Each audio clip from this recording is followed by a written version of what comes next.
नमस्ते एभ्रिवान, हजुरहरू सम्पूर्णलाई स्वागत छ मेरो च्यानलमा। आज म चिउराको क्विक एन्ड इजी ब्रेकफास्ट बनाउन जाँदैछु। यो बनाउन एकदम सजिलो छ, हजुरहरूले ग्यास जलाउनु नि पर्दैन र एकदम खानामा हेल्दी पनि हुन्छ। यसको लागि के इन्ग्रिडियन्ट चाहिन्छ मैले यहाँ लेखिदिएको छु, हजुरहरूले हेर्नु होला। ल आउनुहोस् स्टार्ट गरौँ है त। मैले यहाँ सबैभन्दा पहिला एउटा स्ट्रेनर लिएको छु, त्यसमा चिउरा राखिदिएँ मैले। चिउरा हजुरहरूले फ्यामिली मेम्बरको हिसाबले धेरै थोरै राख्न सक्नुहुनेछ। अब यसमाथि मैले पानी लिएँ, पानी राखेर राम्रोसँग अब हामी यसलाई धुन्छौँ। यसरी नै हल्का हातले चलाउँदै यसलाई धुनु होला। एकछिन यसरी धोइसकेपछि चिउरा क्लिन पनि भइसक्यो र सफ्ट पनि भयो। अब यसलाई हामी राम्रोसँग ड्रेन गरिदिउँ र अब हामी एउटा बलमा निकाल्छौँ। यहाँ एउटा बल लिएको छु मैले, सबै चिउरा त्यसमा ट्रान्सफर गरिदिउँ।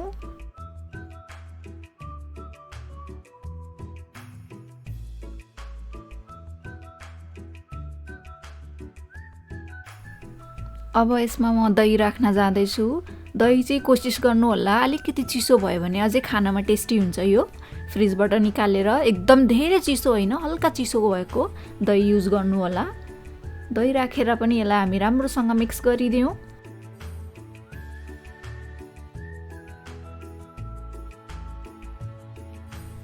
राम्रोसँग दही चिउरा मिक्स भइसकेपछि अब म यसमा सुगर राख्न जाँदैछु। हजुरहरूलाई सुगर अभोइड गर्नु छ भने हनी पनि युज गर्न सक्नुहुनेछ। अदरवाइज हजुरहरूलाई मिठो गुलियो चिज मन पर्दैन भने हजुरहरूले यसलाई यो दुवै कुरालाई अभोइड गरेर हल्का फ्रुट्स राखेर पनि खान सक्नुहुनेछ। चिनी राखेर राम्रोसँग मिक्स गरिसकेपछि अब यो हाम्रो लगभग रेडी भइसक्यो।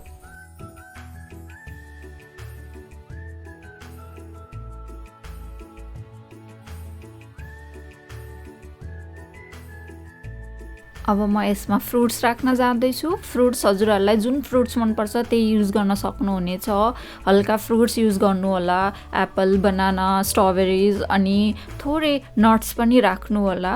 नट्स पनि हेल्थको लागि एकदम राम्रो हुन्छ। यो सबै राखिसकेपछि यो हाम्रो घरमा easily quick and easy breakfast बनेर तयार भयो। हजुरहरूले यसलाई कुनै पनि बेला मर्निङमा, डे टाइममा, इभिनिङमा कुनै पनि बेला खान सक्नुहुनेछ। ल हेर्नुहोस् त कति सजिलोसँग यो हाम्रो क्विक एन्ड इजी ब्रेकफास्ट बनेर तयार भयो। आशा छ हजुरहरूलाई सम्पूर्णलाई आजको रेसिपी मन पर्यो होला। मन पर्यो भने लाइक, सेयर, सब्सक्राइब गर्न नभुल्नु होला। म भेट्छु हजुरहरूसँग अर्को भिडियोमा। Thank you so much for watching. नमस्ते।